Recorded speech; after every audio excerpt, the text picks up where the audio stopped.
Hello দর্শক ভাইরা, কেমন আছেন সবাই? আশা করি ভালো আছেন। কিন্তু সারা ফেলাইছি, সন্ধ্যার সময় ঘুরে গেছি, বৃষ্টি আবো করে গুছাই দিতেছি। যে ফুলকপি সারা ফেলাইছি, গুছাই দিয়ে হ্যাঙ্গা ওই দূরছে যে সান দিছি, হইলে দড়ি খুলতাছি। গুছাই না দিলে তা উঠবো। কাগজ গুছাই দিয়ে হেরে টমেটো তুলতাছি, পাহা টমেটো অর্ডার দিছে যে তুলে তুলে বাল্টি থই।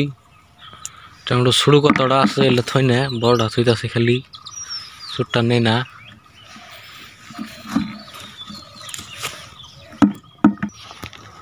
টমেটো থমো, কাগজ বিছাই। ভিডিওটা ভালো লাগলে লাইক কমেন্ট শেয়ার করবেন।